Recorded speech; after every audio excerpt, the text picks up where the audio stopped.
Live from Toronto, Canada, The Conspiracy Show with Richard Syrett from Zoomer Radio, AM 740. Welcome to the Audio Imaginarium. Come on in, weary traveler, hang your cloak on a peg, grab a stool, and come gather around the fire. There are stories to be told, and you are among friends. Happy New Year, and I hope you all had a blessed Christmas. Author Matt Swayne is here with another collection of ghost stories. He's here for the full 2 hours, and this time he's focusing on World War II. Matt is a journalist who currently works as a research writer at Penn State. He's worked as a reporter and as a music reviewer for several newspapers and online outlets. He's a regular contributor to the recently revitalized version of Omni Magazine called Omni Reboot. He writes the Antimatter column, which looks at fringe science and the paranormal. Previous books include Haunted Rock and Roll, More Haunted Rock and Roll, Ghosts of Country Music, and America's Haunted Universities. And his latest is Haunted World War II, Soldier Spirits, Ghost Planes, and Strange Synchronicities. Matt Swayne, welcome to The Conspiracy Show. How are you, my friend?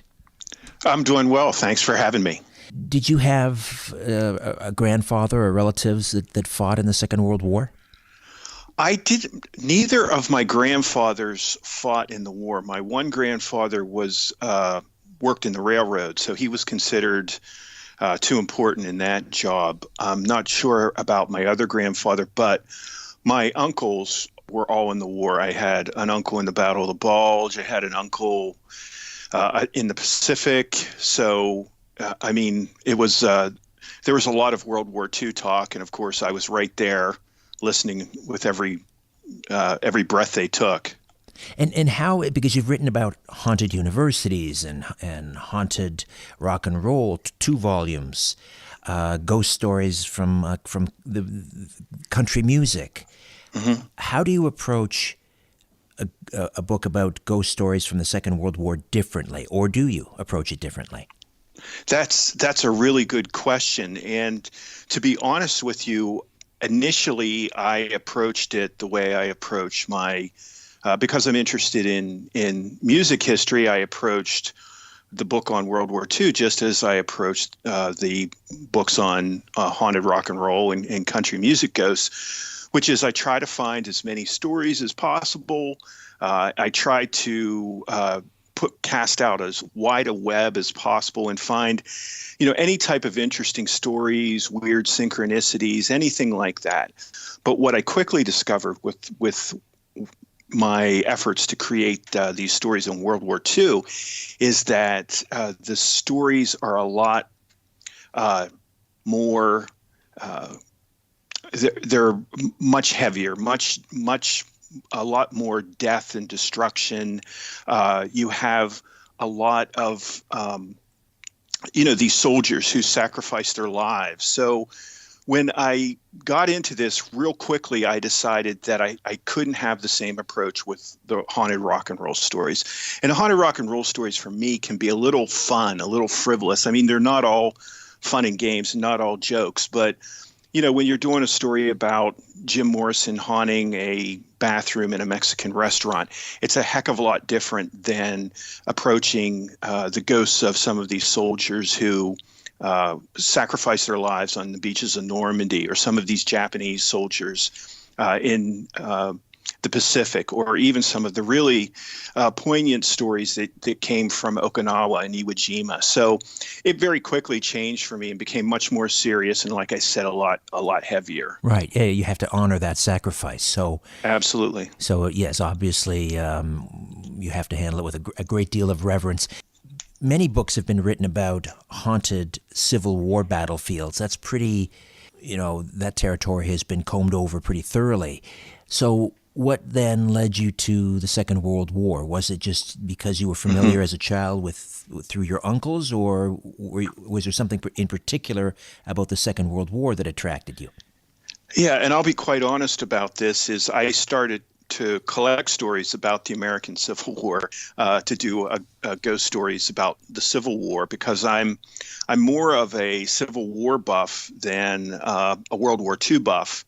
But very quickly, I discovered that the territory has been so well covered, and I didn't really think I could add any more stories to it, or even add any angles fresh angles to the stories that are already out there. So I really just fell back on, those stories that I, grew up with as a kid. And I do enjoy reading about World War II. I had several classes in military history, and we covered World War II pretty well in that. So I had that basic interest.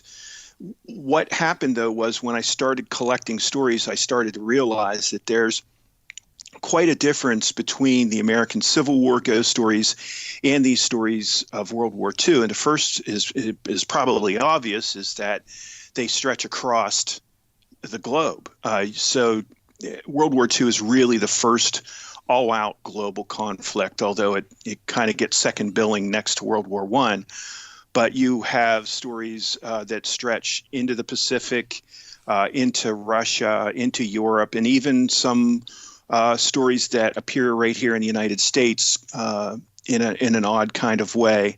So it was a really global conflict. And the other difference that I noticed between the American Civil War ghost stories and World War II ghost stories is that there is actually a third dimension now. So in the Civil War, you didn't have planes. In World War II, you have planes. So this added a few more dimensions to the book that I wrote, because there's a lot of stories about ghost planes, which are not ghosts haunted by pilots, but the plane itself is a ghost. So there's that.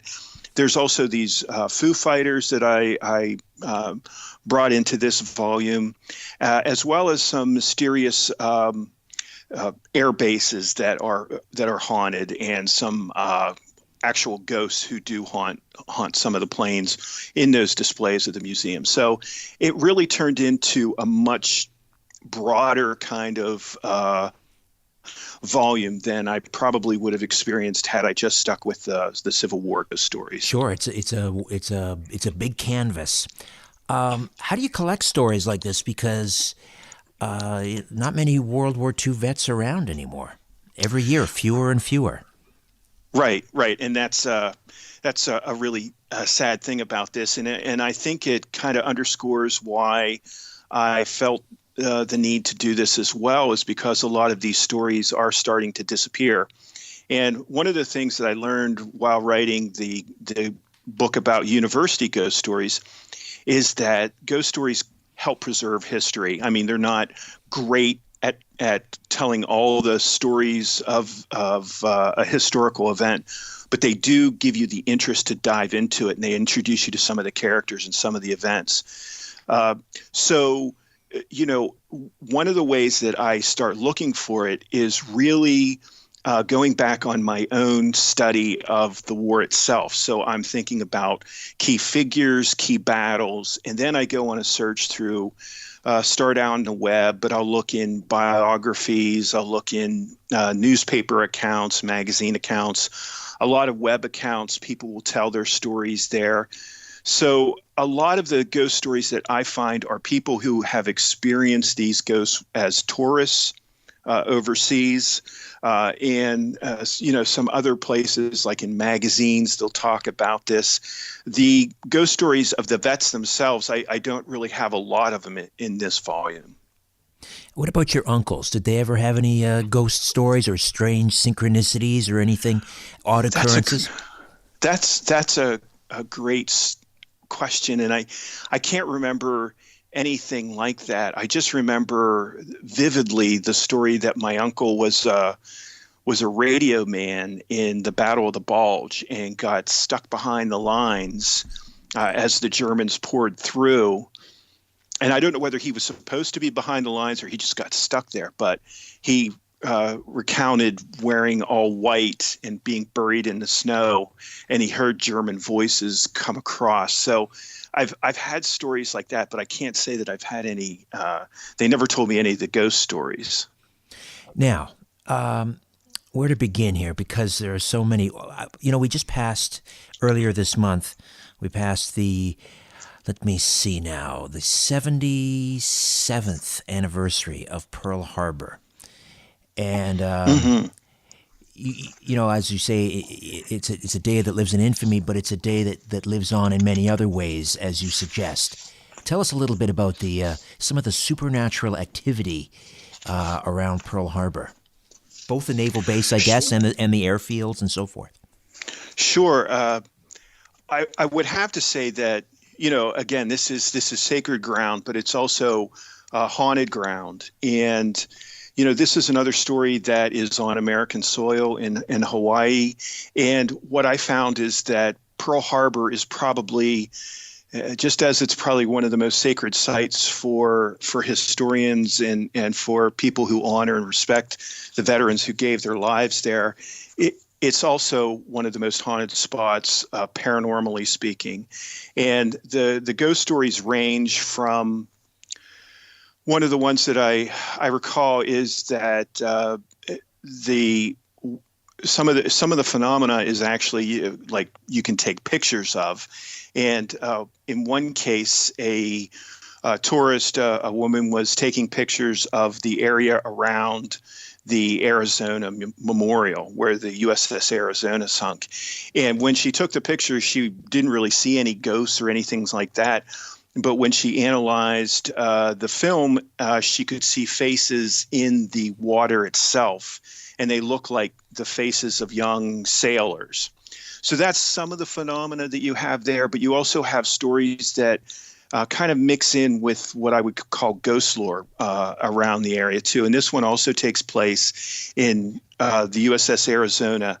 And the backstory to this one is that right before the attack on Pearl Harbor, right before the Japanese attacked, there was a sailor who was on watch on the USS Arizona, and he left the ship briefly during watch, which is a no-no. And seconds later, as he started returning to the ship, he saw that it was attacked.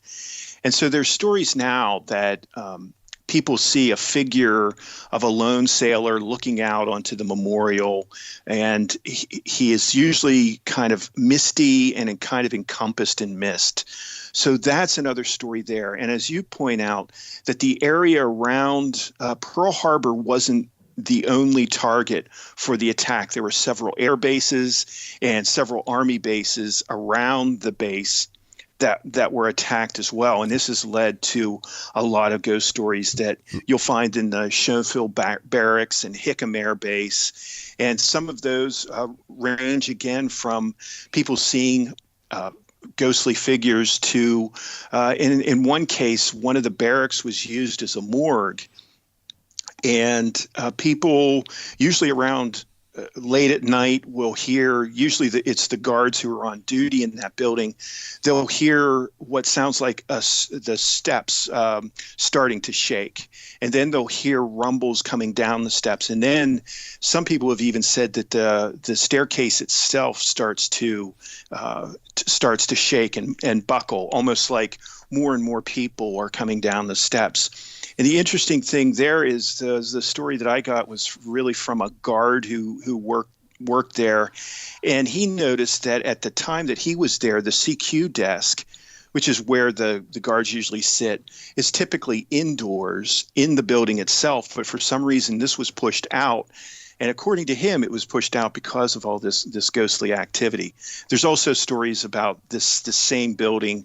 It starts to smell like corpses, probably relating back to its use as a morgue during the attack. Wow.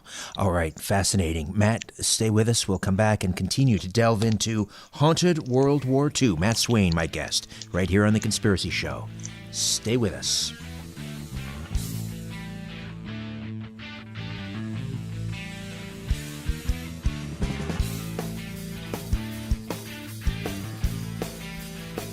This is The Conspiracy Show with Richard Syrett from Zoomer Radio. Matt Swayne stays with us, and we are discovering the paranormal legacy of the Second World War. And in his book, Haunted World War II, we'll encounter dozens of phenomena in the European and Pacific theaters, as well as historic locations in the U.S., where the spirits of the dead are unable, I guess, or unwilling to let the past go. For example, the ghost of an admiral gives a tour of the USS Lexington.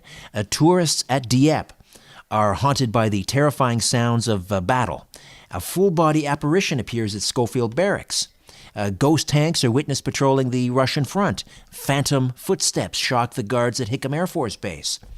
Ghostly soldiers knock on doors at Iwo Jima. A spirit sailor keeps eternal watch at Pearl Harbor. Matt's book also shares fascinating stories of supernatural warfare. We're going to learn about wizards and witches in England casting spells to hold the Germans at bay. Dion Fortune and the Fraternity of the Inner Light working magic in support of the Allies. And Aleister Crowley waging a psychic campaign to capture high-ranking Nazi Rudolf Hess. Haunted World War II explores the high strangeness and haunted aftermath of the most devastating clash of nations in living history. When you collect these stories, and if it's, if we're talking about the Eastern Front, obviously, you're dealing with Russians, or if you're in the Pacific Theater, you're dealing with the Japanese, or maybe even, the Chinese culture. Do they tell ghost stories differently? Is there any difference in the way different cultures approach a ghost story? Interesting. I will say that the stories that involve the Japanese feel very much like their tradition of ancestor worship. And they also seem to be centered on going back home.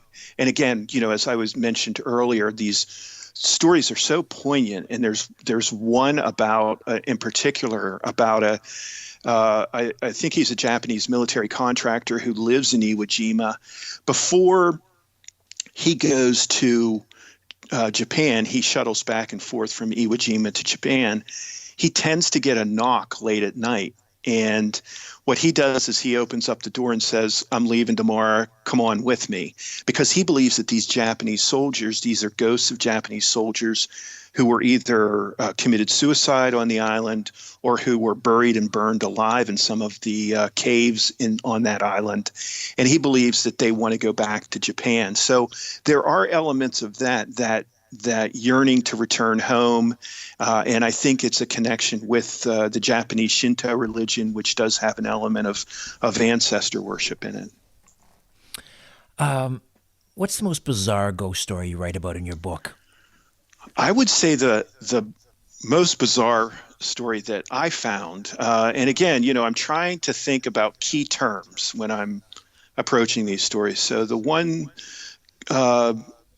person I really wanted to look for is whether any of the German generals were haunting any of the battlefields, like Rommel. So during my search for Rommel, I was searching for ghost stories about him. I expected him to be, maybe there might be some in North Africa, or there might be some on the Atlantic seawall, which he was the mastermind in the German defenses there. But I actually found him in the American South in West Virginia. There's a ghost story that revolves around this mysterious story that between the wars, after World War I and before World War II, there was allegedly a secret mission where the German generals came to the United States to tour Civil War battlefields, in particular the Shenandoah Valley, where Stonewall Jackson was so masterful in some of his campaigns. And so there's one story of an inn that's haunted by Rommel, or they believe it's haunted by Rommel because he allegedly stayed there.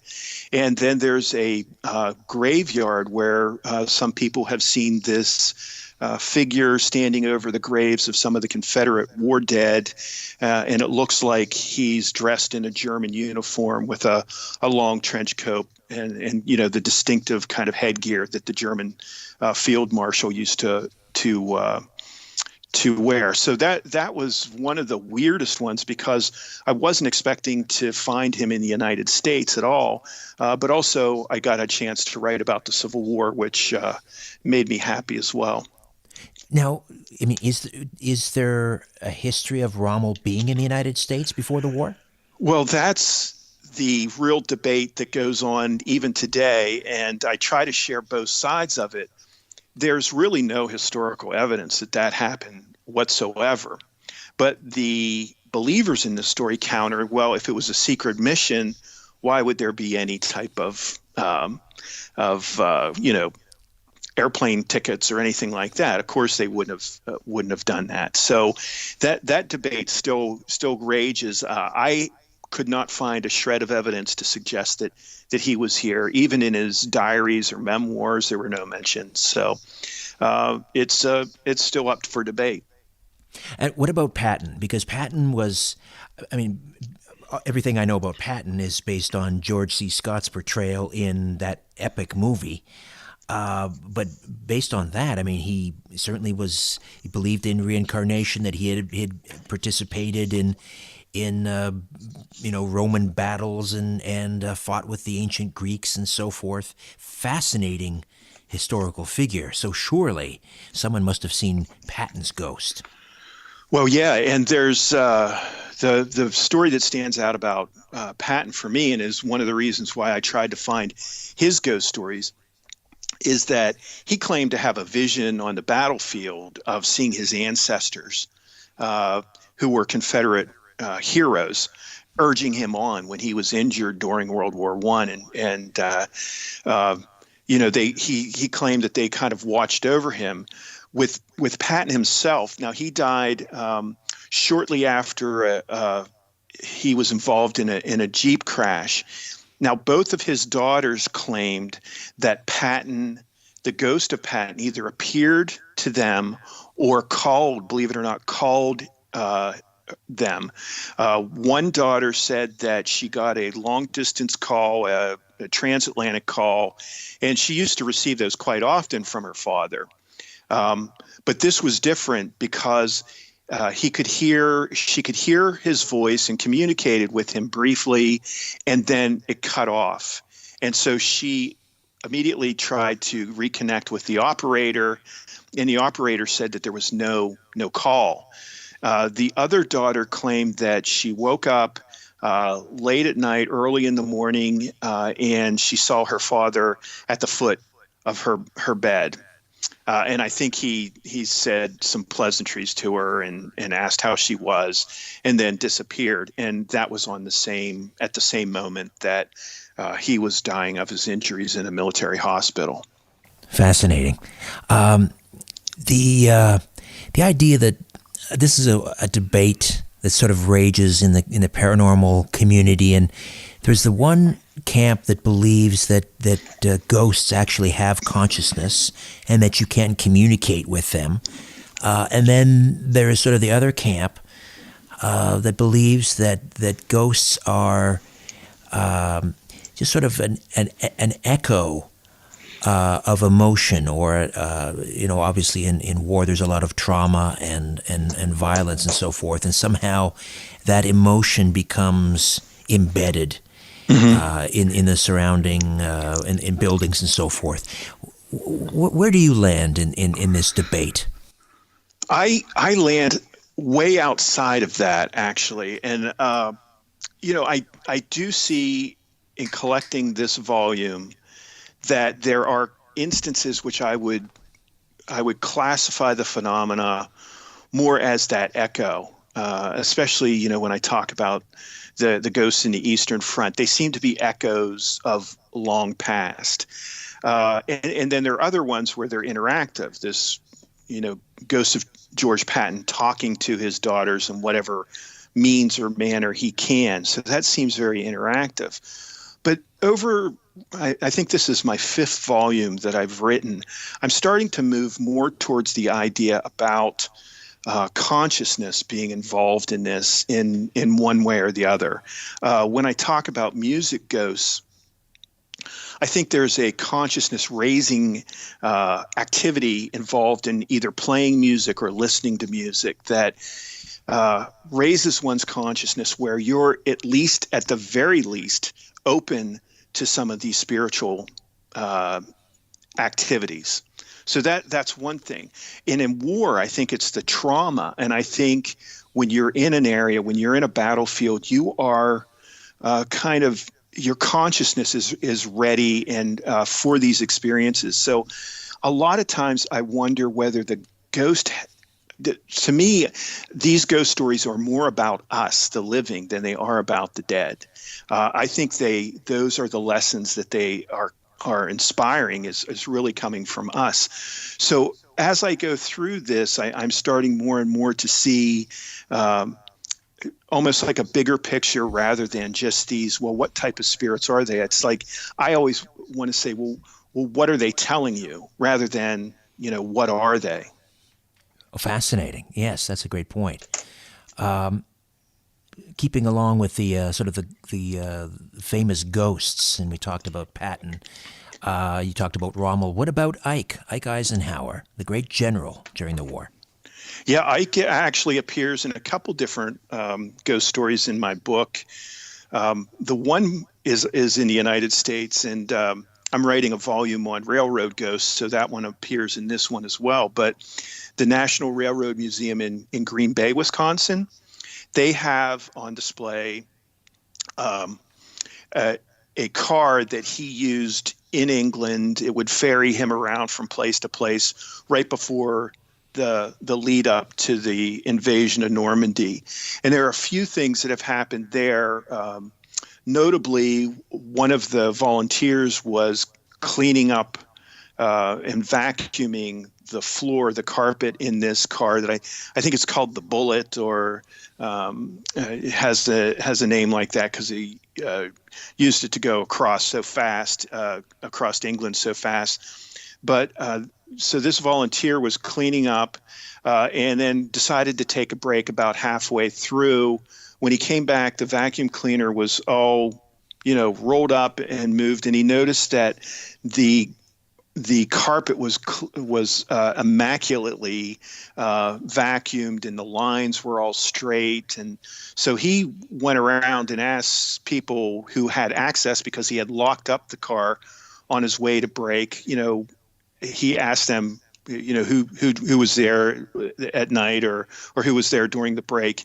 And no one claimed it was them. But one thing he found out later was that Ike was very meticulous cleaner, and that he insisted that these lines in the vacuum, when they would vacuum, would be very straight.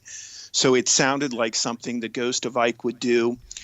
Also in Gettysburg, there's a farmhouse that both Ike and Mamie are allegedly haunting, and so there are a lot of stories that have cropped up around that too. You just can't get away from the Civil War. No, I know. It wants that book to be written somehow. Somebody wants it to be written. Right. We'll take a quick time out. We'll come back. Matt Swayne, Haunted World War II, right here on The Conspiracy Show.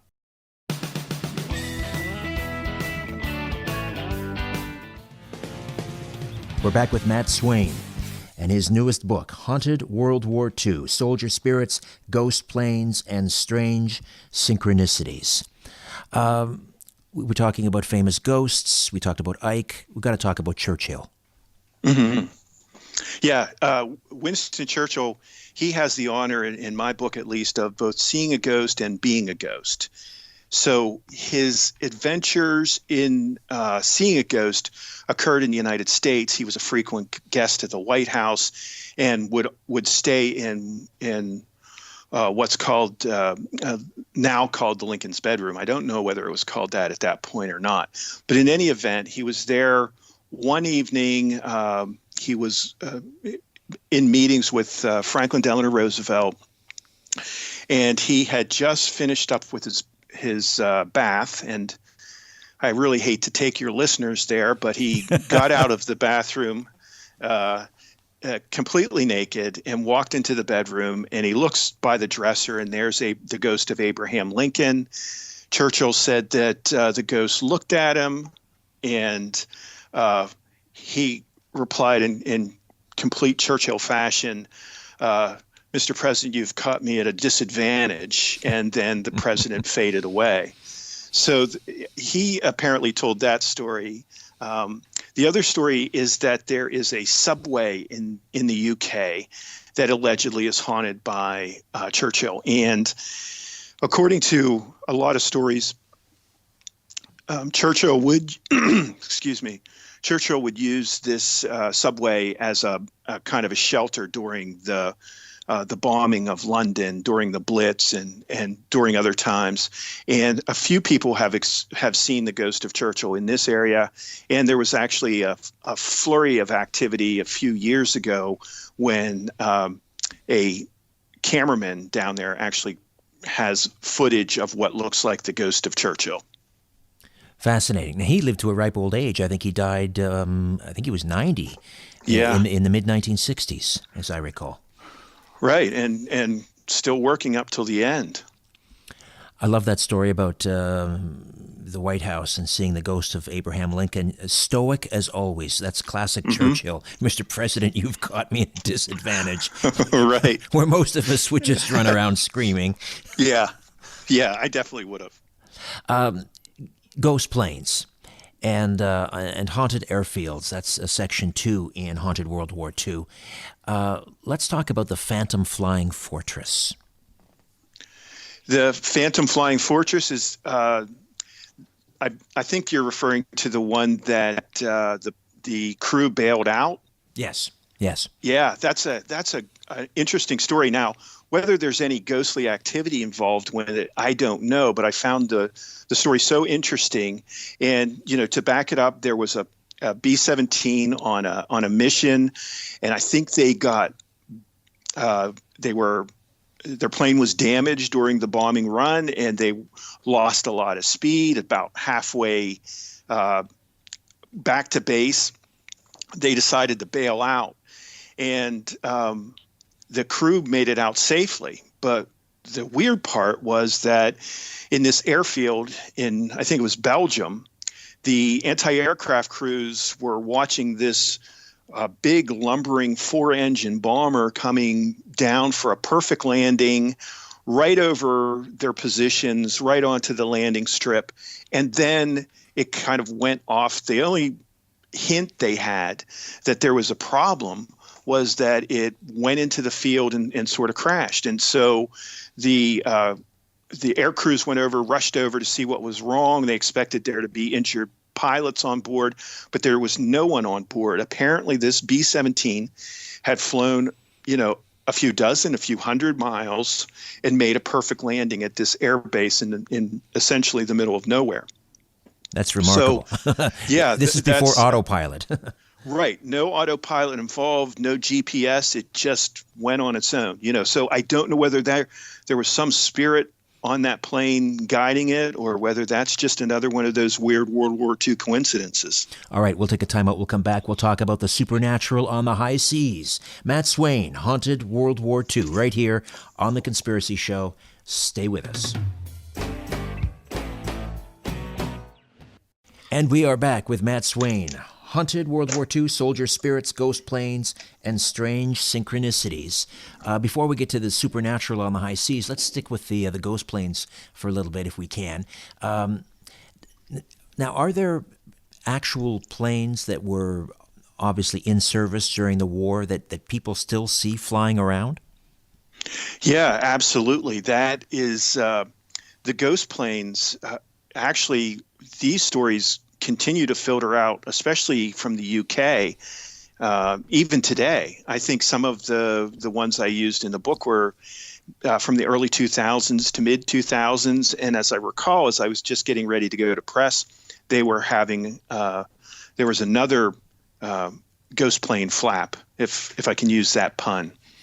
But the one in particular that really gripped me occurred over what's called Dark Peak.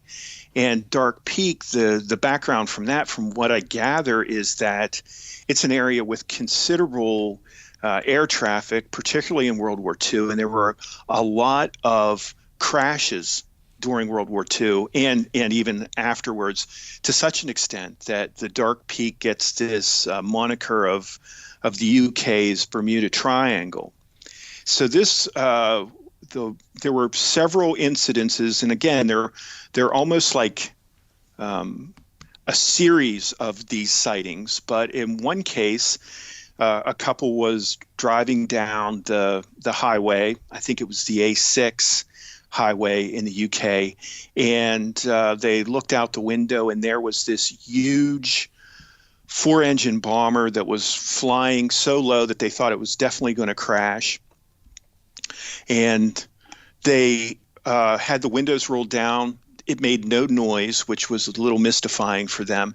It passed over. They didn't see any crashes or anything like that. They immediately reported it to the police, and the police and the emergency officials also told them that they had several reports of this plane going over. So, naturally, the skeptic side of me, says, well, maybe there was an air show, and there wasn't an air show at that time. And sometimes you might think that they're mistaking modern aircraft with these World War II aircrafts. But as I'll explain in a little bit, that excuse didn't pan out either. And another fact about this series of sightings is that the sightings occurred kind of all over this Dark Peak area, and it didn't resemble like any flight path, any straight line or even curved line that you would see a airplane take. So all of these, and the other thing was that there was one of the witnesses to this actually worked on an air base during World War II and knew the difference between, let's say, a C-130 that's a modern plane than a Lancaster bomber. So you have all these debates going back and forth about really what's happening, but that's one of the areas that is haunted by these ghost planes. These are planes that shouldn't be in the sky, but are. At least these people are claiming to see those. You just mentioned the Lancaster bomber, and it twigged in my memory another story my father had told me. He came back from Europe in 1946, and soon after was dating my mom. They were married in 51, so this would have been in the early 50s. And at this time, they lived outside of our hometown in a little village, Oakland, Ontario. And I remember him telling me the story. I had forgotten about it until you said Lancaster bomber. You're driving along this country road, and he sees out the windshield this Lancaster bomber flying over these farmers' fields, very low to the ground. And in fact, it flew over the road in front of him. And he just kind of watched it, but it didn't make a sound. And then it was gone. And now, again, it's possible there were, Lancaster bombers still around and in working order at that time. But no, he just believed it was a hallucination. Yeah, go ahead. Let me match you with one from my own family, and this was probably, I was just a kid. I was probably 11 or 12 years old, and my mom and dad used to wake up pretty early, 5, 6 o'clock in the morning. I think this was early summer, maybe late summer morning, and they liked to take morning walks. And so they left the porch and they were going down the alley, and my mom told me that they saw a plane that was huge. Now, my dad was a World War II buff, and he always claimed that he didn't think it was a World War II aircraft, but it was definitely a big airplane that was probably 100, 200 feet off the ground, which is incredibly low for where I live, which was in town. It wasn't like we were out in the country at all. And they said the plane flew over. They could see illumination from inside of the aircraft, and it went over a field nearby, a little football field near our house, banked into the sky, and just disappeared without a sound. And my mom always claimed that was the ghost plane, and that's one of the reasons why I was searching for some of these stories in the first place. And, I was just lucky enough to uncover a few in the UK, because during World War II, England was essentially the aircraft carrier for the Allied troops. So I figured if they were going to appear anywhere, they would appear in UK. And so, I do find these stories not just in the UK, but in the United States, and also out west. Right after Pearl Harbor, there's an incident which some claim was a ghost plane. Oh, can you tell me anything more about that one? Well, there are two. There's one that right after the attack on Pearl Harbor. In fact, it was so near the time of Pearl Harbor that the people in California didn't even know about the attack. This plane came over in considerable distress, and the witnesses saw it. It was an American World War II plane, fighter plane, flew over. They sent the fire crews out into the woods to try to find this, and they found nothing. And so that was always they claim that there were a few planes in the, well, they don't claim, there were a few planes in the air, American aircraft fighter planes in the air fighting the Japanese attack. And there was one crash in particular where an American pilot died during this attack on the Japanese fighter plane. I think it was shot down. And the story that came around this was that this was somehow related to that crash during Pearl Harbor. However, Pearl Harbor's 1,000, 2,000 miles away from where this incident occurred. And then there's another one, I think a year later, where a plane was flying in, was picked up on radar. They sent out escorts to see whether it was a friendly aircraft or whether it was a Japanese aircraft. They saw that it was a friendly aircraft, and the escorts followed it into California, where it actually did crash. They never found the pilot in the plane, and they also noticed that the carriage had been ripped off of the wheels had been ripped off of the bottom of the plane, and it was actually flying in without wheels. So how the plane even got airborne, because there were a few excuses or a few reasons that were passed around, that perhaps this pilot was crash landed on an island and fixed the plane to get it in flight, but there would have been no way for that to happen. So there were several of those types of ghost plane incidences, and how they relate to the entire effort there is kind of a mystery. I'm trying to remember the gentleman's name, but years ago I spoke with, he was an American who was living in Russia, and he had gone to work for the Kodak, Eastman Kodak Company in, I believe, Moscow, retired there, and decided to live on there. And he wrote a story that he says was related to him by someone who was present at Thule Air Force Base in Greenland, and that this had happened sometime in the 80s or 90s. Details are getting a little sketchy. Mm-hmm. But there was a World War II vintage bomber, and it was called Kingbird 50. And it was back in the 40s. It was approaching Thule Air Force Base in a winter storm, and it went off radar and vanished. Never heard from again until supposedly the 1980s or 90s. And they're getting, at Thule Air Force Base, they're getting a distress call on a sideband on the radio that's rarely ever used. And it identified itself as Kingbird 50. And supposedly this bomber, it made a crash landing out in Greenland. They sent out a search party, and they found this plane and the crew on board frozen to death, perfectly preserved. And, of course, everything was locked down. It was all hush-hush. They supposedly took this plane apart, shipped it back to the United States, and no one was supposed to say anything, but someone at Thule Air Force Base leaked this remarkable story to this gentleman in Moscow who told me about it. It could be apocryphal. Whether it is or not, I don't know, but it was one hell of a yarn, I'll tell you that. Yeah, that's fascinating. And there's also this one of the suggestions was that somehow people are conflating both of those accounts. So in other words, there was this strange crash landing the year after Pearl Harbor that the people then morphed into this more of a ghost lore story about this ghost plane that flew over and then disappeared. So you do have some of that to me makes it a little more fascinating.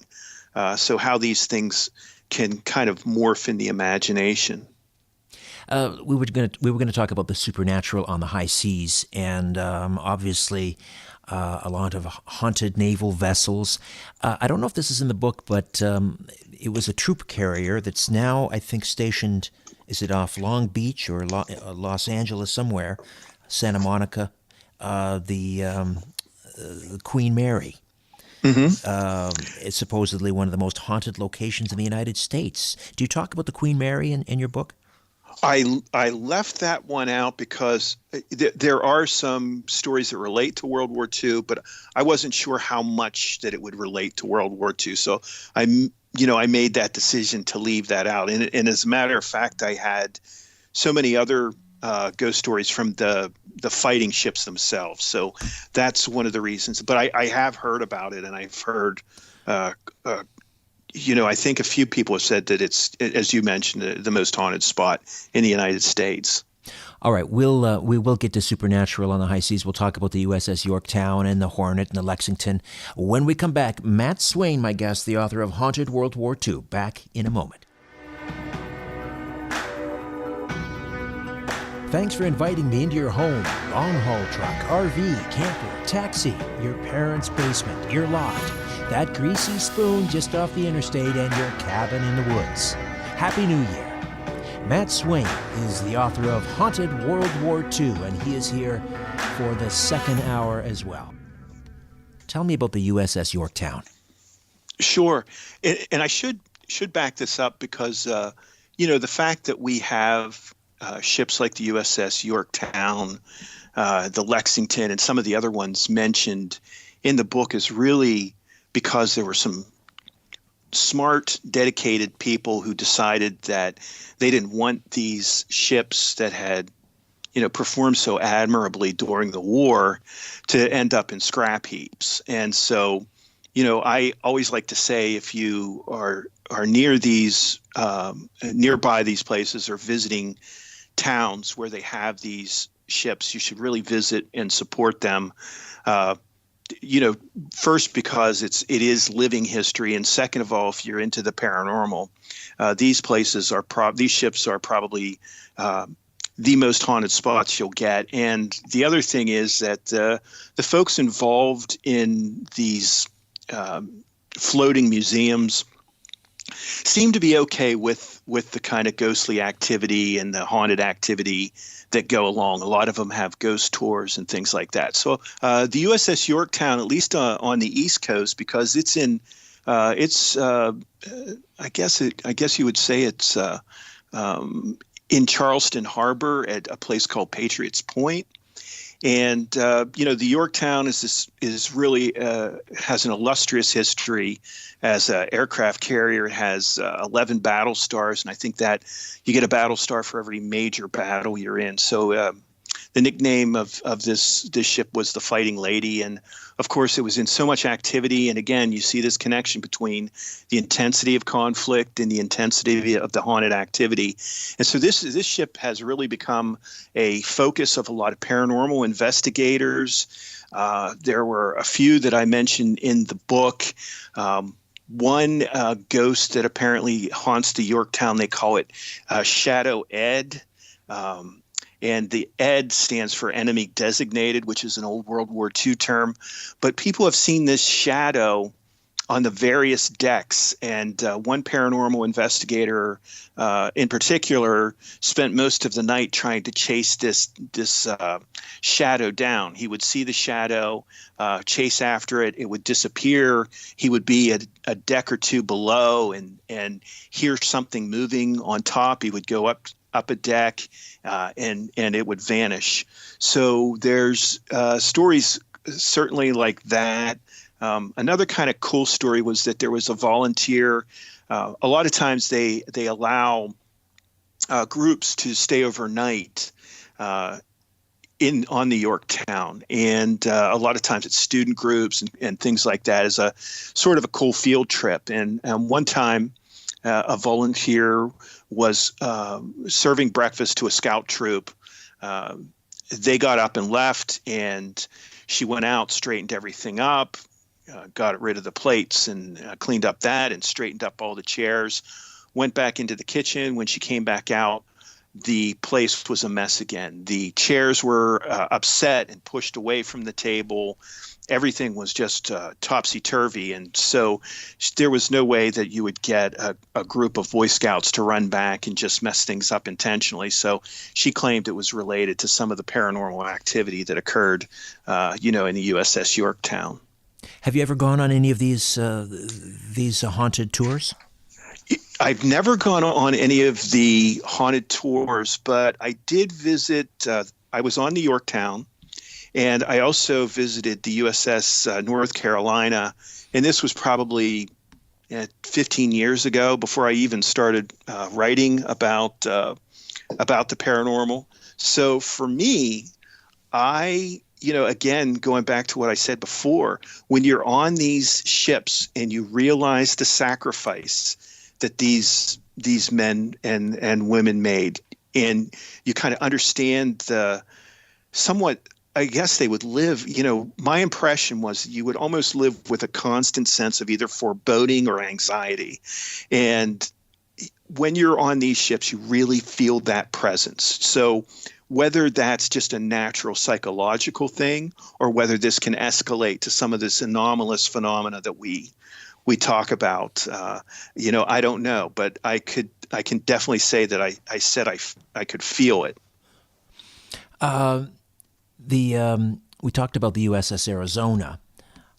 Something I learned that I wasn't aware of until recently, and that is that they were able to raise, after the attack on Pearl Harbor, they were able to raise most of the vessels and repair them, and a lot of them went back into service.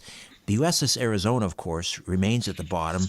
It's this, it became this grave for all those aboard. But I didn't realize that the men trapped in there, many of them were still trapped and alive for up to 2 weeks later, until they ran out of air. My word, what a horror! Right, and it's essentially a mass grave even today. Yes, but the fact that they were still alive for all that time and just ran out of air.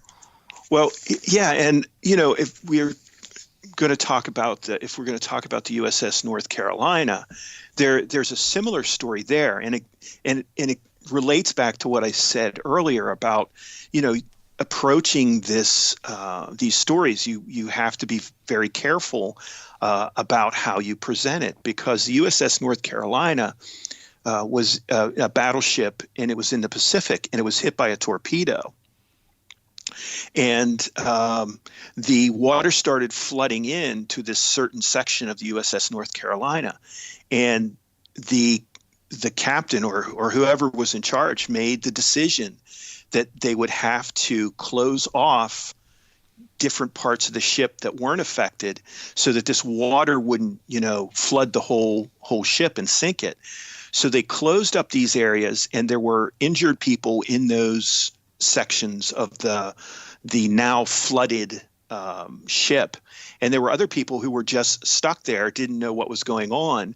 And the most painful memory that a lot of these sailors talk about who were on the North Carolina at the time, they talk about how they could hear the rapping and the muffled screams of these people who were essentially doomed to drown.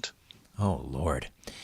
Yeah. Do you remember that scene in the movie Jaws, and Robert Shaw's character, I believe his name was Quinn, and they're comparing shark bites and so forth, and scars, battle wounds, and he's telling Richard Dreyfuss the story of how he was on board the I forget the vessel that was delivering the bomb. The Indianapolis. Indianapolis. Yeah. And for those who don't know that story, I mean, they took a torpedo, they went down, and it was a shark fest. I mean, that is one of the most intense moments, I think, in movie history. But it's true. It's a true story. Do you talk about the USS Indianapolis?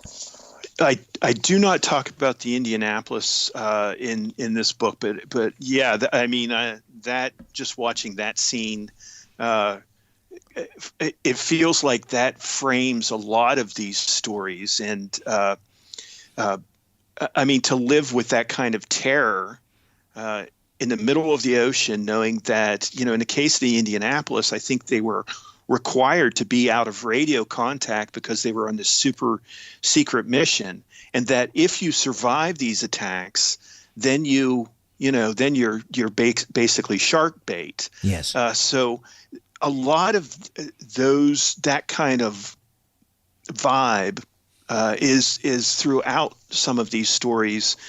For me, I think a lot about the USS the Sullivans, which is a similar kind of story. And actually, the Sullivans, the USS the Sullivans, the story behind it was the inspiration for Saving Private Ryan. And in this case, you have 5 brothers from Iowa, the Sullivan brothers, and there was Joseph, Francis, Albert, Madison, and George, and they were on the USS Juneau, and this was during the Battle of Guadalcanal. And a Japanese submarine, just like the Indianapolis, torpedoed it. And I think one of the brothers made it out. When he found out that his brothers died, he jumped off of the lifeboat and started to swim towards where the ship sank. And of course, he was never seen before. The kind of twist on this story is we'll never know whether the Juneau was haunted, but they named a boat the USS the Sullivans after these brothers. And it's now, again, it's one of these museum ships that's in Buffalo Naval Park. And there are all sorts of ghost stories revolving around it, including flying paint cans and people seeing ghosts, people being led on tours of the boat by these ghostly figures. So it's quite a story. And again, I think you sort of understand that this really heavy anxiety, the terror involved in it gets intermingles with these ghost stories. You can really feel it. It's a difference. Did you learn anything about the Second World War that you didn't know by researching this book? I'm always finding how wrong I am about history when I start these, because I tend to have very strong biases when I'm writing about music history or whether I'm writing about World War II history. And in this case, there are a few things that I'm thinking of right now where, for instance, before I wrote this book, I thought that when I was going, I wanted to look into some of the Fortean occult aspects of war, especially World War II. And, probably inspired by Indiana Jones and some of these other movies, I had a deep bias that the occult movements in Germany were what drove the Nazi Party. I was sure of that. And I was also sure that the occult played no role in the Allied war effort, because I think the Allied war effort would have been more traditional Christianity, things like that. What I found is really almost a complete opposite of that. I walked away from writing this book somewhat believing now that perhaps the occult movements like the Thule Society, which was a pre-World War II German occult group that had significant racist ideology, and I think that maybe it inspired the Nazis, but I think at a certain point Hitler decided he didn't want the competition, and so he really went after these occult groups and tried to get rid of them with a lot of fervor. And what I discovered also was that as far as the Allies were concerned, there was quite a bit of occult activity aimed at stopping the war. There was a group of witches and wizards, Wiccans, early Wiccans in England who formed groups and actually went to a sacred site in what was called Operation Cone of Power. This group got together and conducted a few rites to try to stop the Germans from invading. And then there's Dion Fortune, who also would regularly send out letters to her followers that urged them that a certain time period of every day should be spent meditating to try to stop the German powers. And in the United States, there was also the New Thought movement that was doing a lot of similar things. So my entire bias flipped. I now think of the occult being a pretty strong spiritual component of the Allied war effort, whereas I think the occult in Nazi Germany was suppressed to some degree. Back with more in a moment.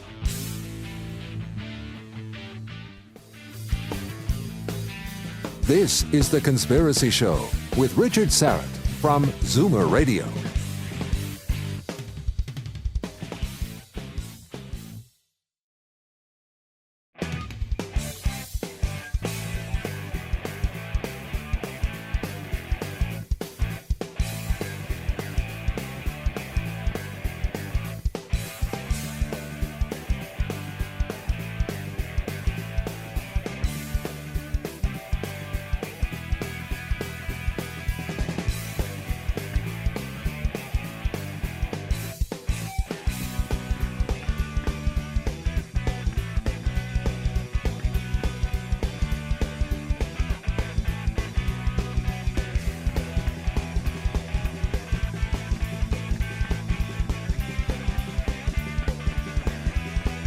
When you look at the sky, ever wonder if someone's looking back? This is The Conspiracy Show with Richard Syrett from Zoomer Radio.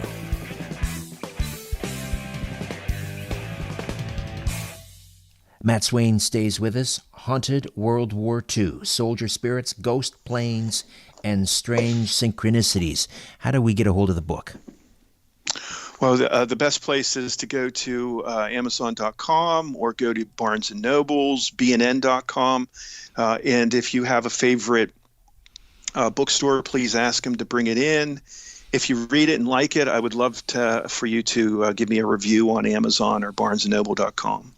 Terrific. We were talking before the break about the occult and how perhaps the occultic connection to the Nazis has been sort of overstated, and yet the occultic influences with the Allies was underplayed.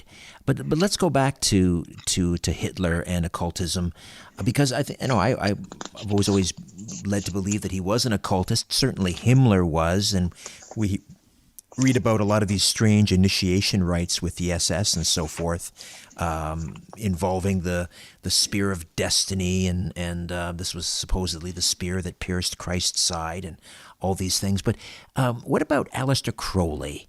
What is his connection with Hitler? Oh, yeah. So my old buddy, Aleister Crowley, I wrote a lot about him in the Haunted Rock and Roll series. So I was very somewhat mystified to see him crop up in stories about World War II. But he really figures in the center of two of the strangest stories in World War II history. And the one is this bizarre flight of Rudolf Hess. And Rudolf Hess was literally Hitler's right-hand man. He was a deputy Führer, and I think he was involved in the Beer Hall Putsch. I think he served time with Hitler when he was in jail.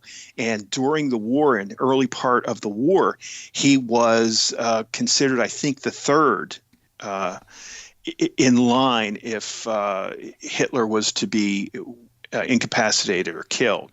So he was a hardcore Nazi. He was also a hardcore occultist, which I think maybe a lot of the reasons why we equate Nazism with the occult.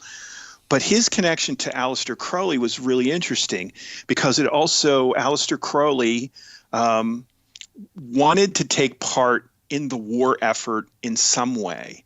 And he actually, and I'm not really sure how this happened, but he gets connected with Ian Fleming, who goes on to be the writer for the James Bond series and one of my favorites, Chitty Chitty Bang Bang. But in any event, Aleister Crowley and Ian Fleming formed this partnership.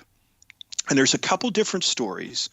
But one story is that Ian Fleming, who was at the time working for the British Secret Service, asked Crowley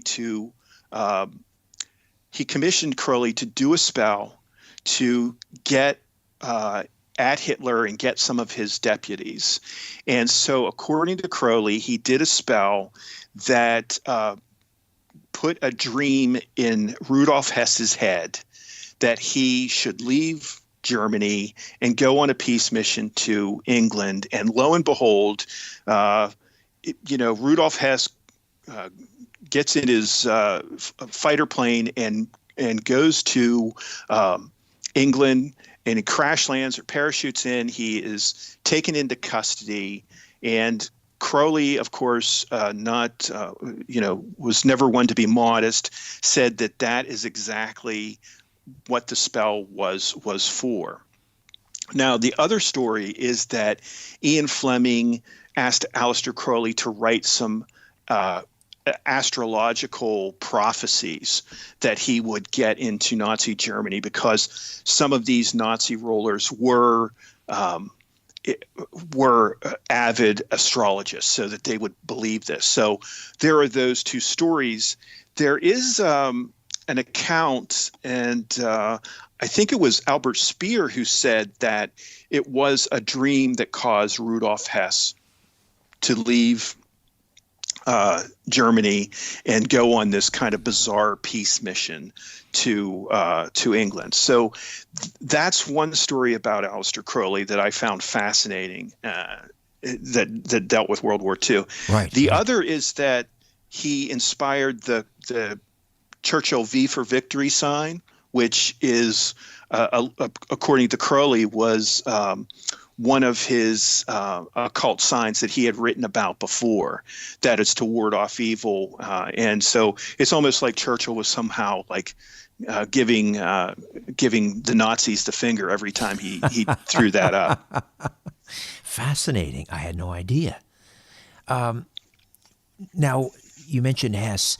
I mean, he believed that he, as you say, was on a secret peace mission.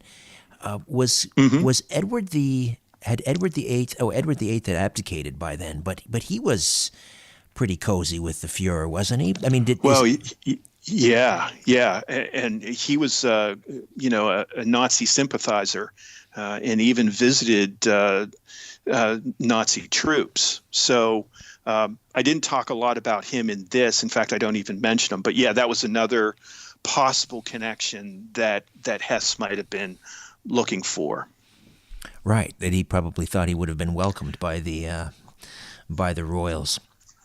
And it's also interesting to point out that Hitler's reaction after this secret peace mission on Hess's part is to completely crack down on fortune tellers, astrologers, the occult, all of those groups. And it gets, I think that's where I start to see that I just don't think Hitler had any room for competition. And so he was a complete narcissist. He thought he was God, not these other occultists. Right. But prior to that, did he consult astrologists in terms of planning battles and so forth? There's not a lot of evidence that he used it in that respect. I get the impression, and again, this is just an impression, that he was influenced early on by these occult movements. And, I have heard stories about how he used to go to the museum, I think in Vienna, and look at the Spear of Destiny and meditate on it. So it's an interesting question of just how deeply he felt. I mean, there's just not a lot of evidence in my opinion. And what about Himmler and the SS? Well, Himmler was, it seemed to me, Himmler was deeply influenced by Teutonic mythology. And so I think in that respect, he was influenced by the occult. And again, I think he just saw that as an alternative mythology to the traditional Christianity. I want to talk about UFOs. And this is before Kenneth Arnold and so forth. They weren't even, I don't even know if they were called UFOs back then. They were called Foo Fighters.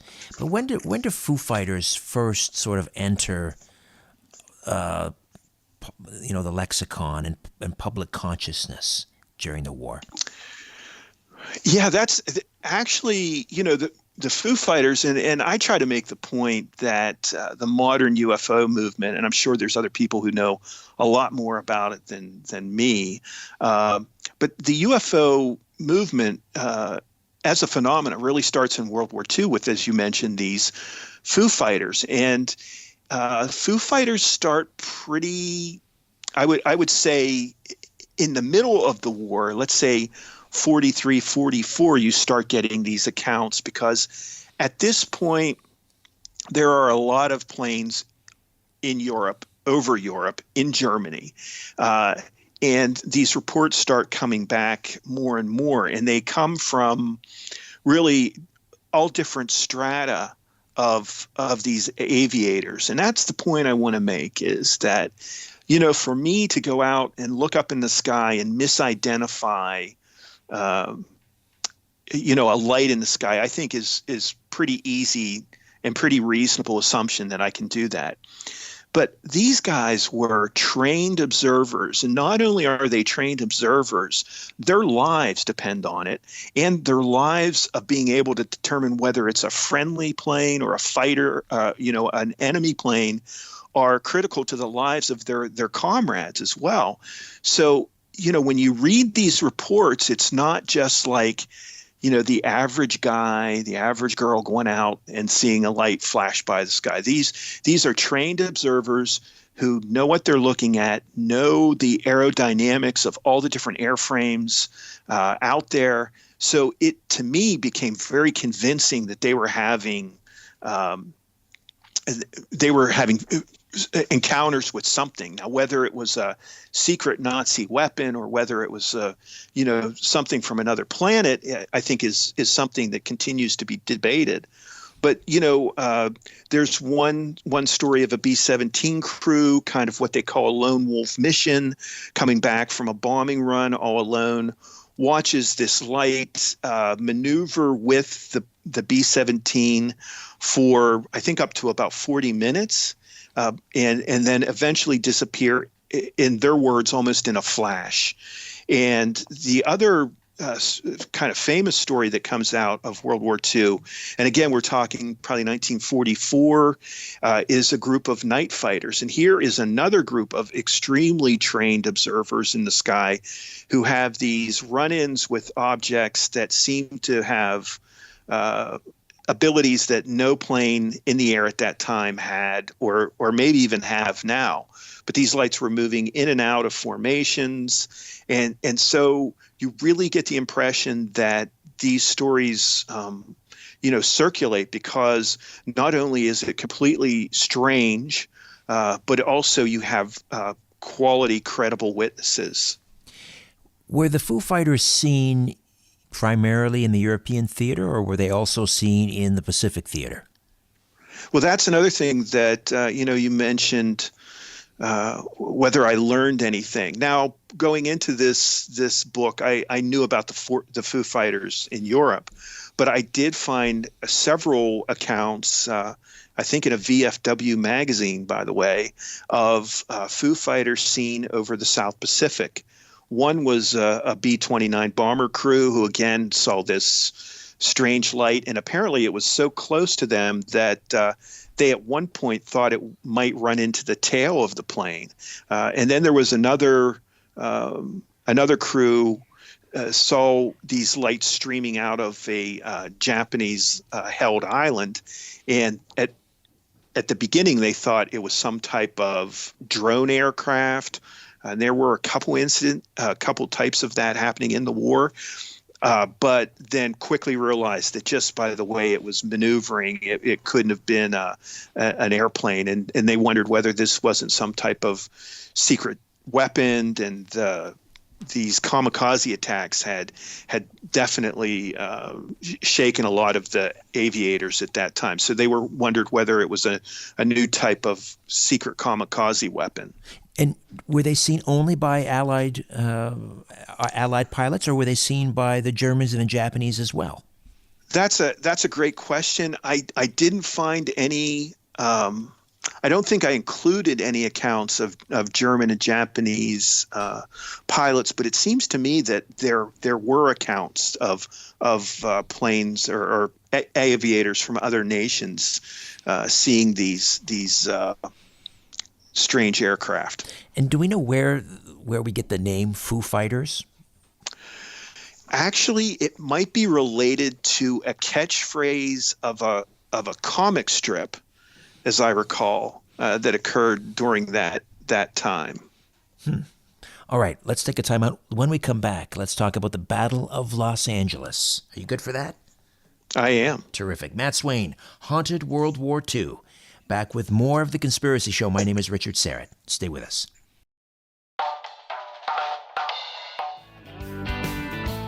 The truth is not out there.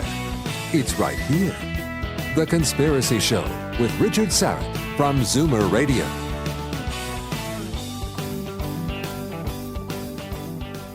Matt Swayne stays with us. Haunted World War II.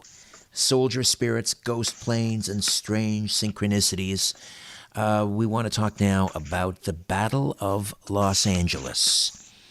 So obviously tensions are very high in the U.S. On the West Coast because Pearl Harbor has happened just several weeks prior or months prior to this incident. So set the stage for us. What happened and when? This was February 24th and 25th of 1942. So again, right after the attack on Pearl Harbor, America is rapidly ramping up the war effort, and they're in it for good. And you also find that now you have a lot of civilians who are getting involved in things like coastal patrols, and everyone is alert. Everyone is very keyed up. And the way the story kind of unfolds is that unexpectedly one night, these anti-aircraft batteries that allegedly rapidly went up around Los Angeles started to open up on an unknown object. And some of the accounts that I've read, the people rapidly go through what it could possibly be. And right at the top of the list is that it's enemy fighters now coming in to attack Los Angeles. But they also, some other people just thought it was a drill. But what happens, and if you ever see the movie 1941 with John Belushi, one of the classics, it gives you this idea of the pandemonium that hit right after this. These anti-aircraft batteries opened up. People thought they were being invaded, and so went into almost a sheer panic. So after this attack occurs, the War Department quickly puts out communications that this was war jitters, that there was nothing really to it. There was nothing in the air. It was just essentially a big mistake. However, there are some very credible sources who say that there actually was something in the sky that night. What it was, they really don't know. There's a famous picture of this huge illuminated object in the center of a few spotlights, and from all those accounts at that time, the gun crews were aiming at that whatever it was in the middle of those spotlights. And I found particularly the account of He was a professor of anthropology at Occidental College in Los Angeles. Later on, at this point, he's just a boy.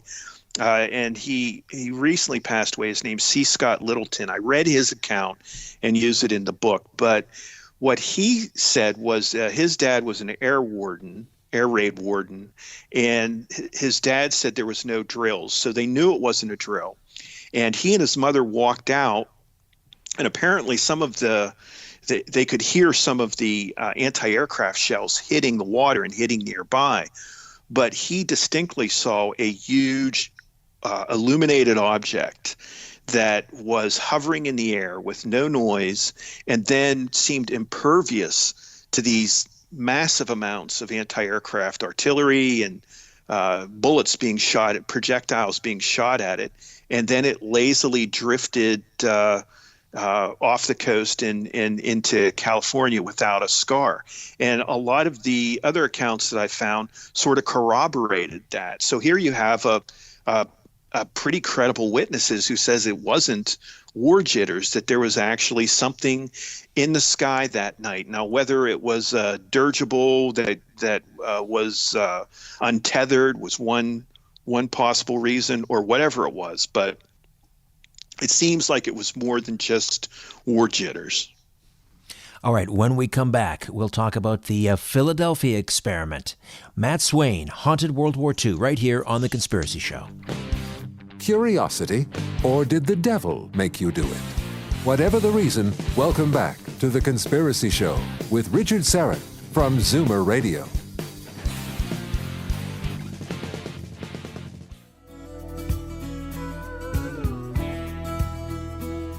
Loose lips sink ships, and sometimes corporations. The Conspiracy Show with Richard Syrett from Zoomer Radio. Matt Swayne is with us for a spell yet, and we continue to delve into his fascinating brand new book, Haunted World War II, Soldier Spirits, Ghost Planes, and Strange Synchronicities. And this is one of the strangest stories, really, one of the greatest legends, perhaps, of all time. This also happened during the war in 1943, involving this U.S. Navy destroyer, or an escort, rather, the USS Eldridge. And people claim that it had been rendered invisible during some strange experiment. Some say Nikola Tesla was involved. So let's talk about the Philadelphia experiment. Just give us sort of a thumbnail sketch of what happened. Well, the thumbnail sketch is that, as you mentioned, this escort Eldridge, USS Eldridge. And this was, the ship itself was launched in July 25th, 1943, and it was docked in the Philadelphia Naval Yard. And this is a very strange story because it gets passed down and around through a few different figures who sort of champion this idea. But essentially, this ship is in the Naval Yard one moment, and the next minute it's gone. And then later it reappears. There are horrendous stories about the sailors on board are melded into the ship itself. And so these stories get kind of passed around to a few really key figures in this, including one of the researchers, Morris Jessup, and you've probably heard about him. He had the book, The Case for the UFO, and he was sort of into this. And so, there's just a very strange story of a ship appearing one minute and then becoming invisible. Some of the accounts say that it was teleported. There's a story that another naval vessel was out to sea, and they saw this ship appear and then disappear again. So it's really kind of a strange story that gets weirder and weirder with every kind of account that I read about it. Well, again, this could be a situation where things are being sort of conflated, because apparently there was some sort of an experiment going on, whether it involved the Eldridge or not, but The idea was it was supposed to be rendered not invisible to the naked eye, but invisible to radar detection. So, yes. I mean, is it possible that was sort of the intent, but something went terribly awry? And did it involve? Is there any evidence that Nikola Tesla was involved in this experiment? Well, and again, this kind of goes back to what I believe and then what I came away after writing it, because I have always read about the Philadelphia experiment, and I remember the famous Charles Berlitz book about it. I read that a couple times. So what I came away with was that it might be that there was an experiment to render the ship invisible to torpedoes, and that as that got passed through and that seems to be historically accurate, but as it gets passed through the ranks and goes, it turns into almost like one of these bizarre telephone games where the facts get more and more mixed up and as you say, conflated.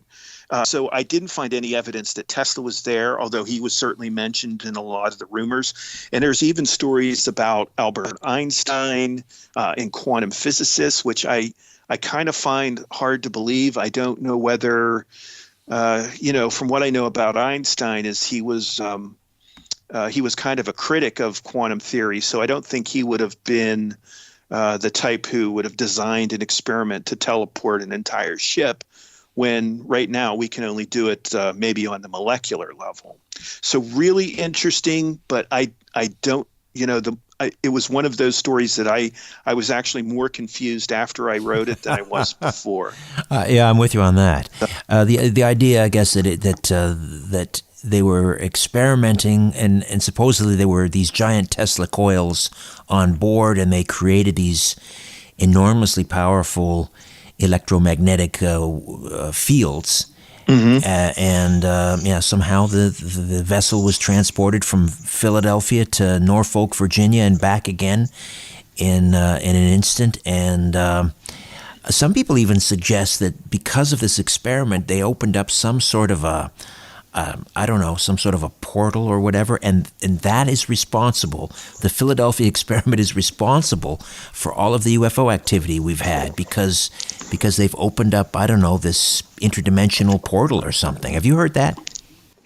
I heard that. I read that. It was mentioned a couple times, and I have to say that the timeline does kind of match up with all of a sudden the appearance of Foo Fighters appearing over Europe and apparently over the South Pacific. So I did hear that. And honestly, Tesla, I could see him involved in something like this. Einstein, I'm not so sure about. Yeah, it's fascinating. Let's talk about curses. World War II curses. And there's one called the Curse of Tamerlane.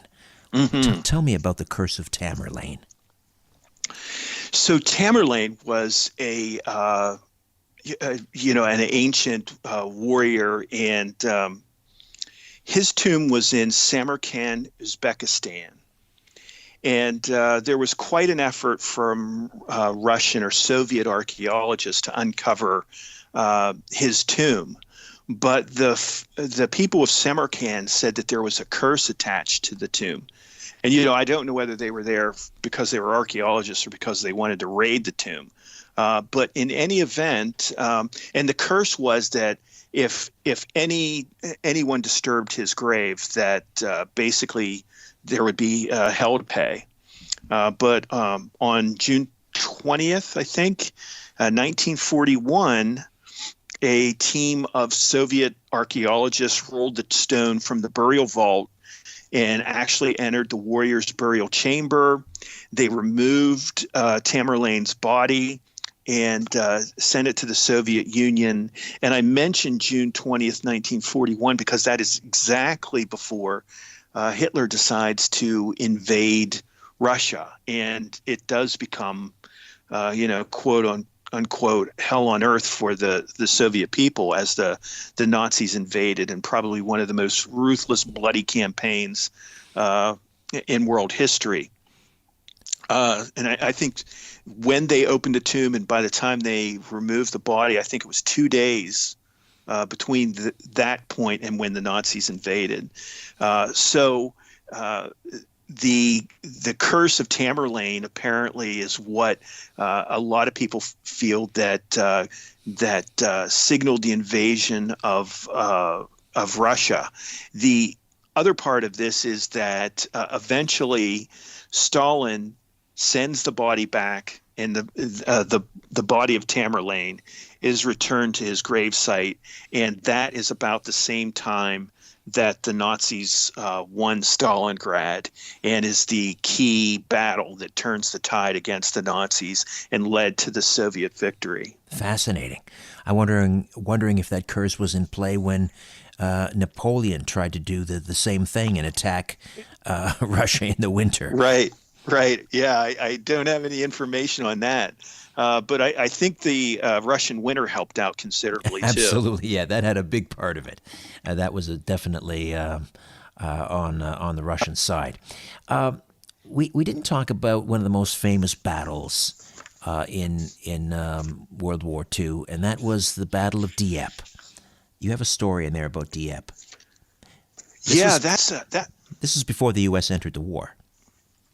Right, and Dieppe is basically seen as a trial run of Normandy, and apparently the Allies learned a lot of lessons there because it was a kind of a huge mistake and led to a lot of Allied deaths.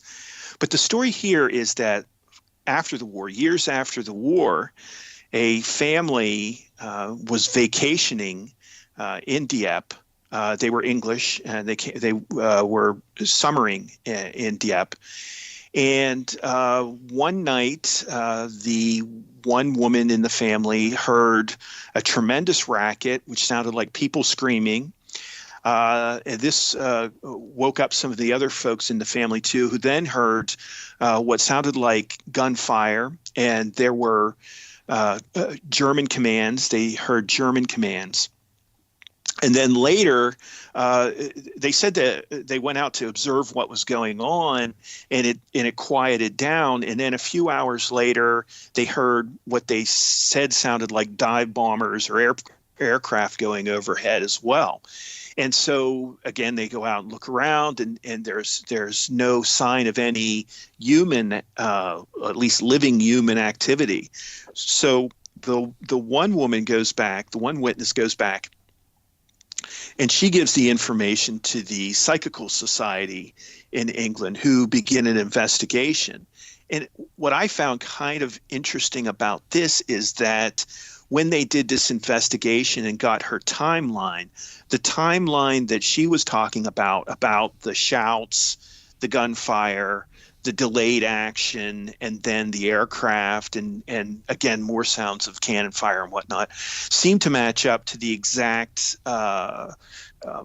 timeline of the battle. In fact, it sort of underlies some of the key mistakes the Allies made, because allegedly, from what I've read, the invasion was more of like a commando raid, was not properly timed, not integrated, and that the commandos hit the beach. And when they hit the beach, the planes were supposed to also attack and help soften up some of the defenses, but that didn't happen, and they arrived much, much too late. So it seems like what these two families in Dieppe experienced match up pretty closely with what the actual timeline of the battle rolled out.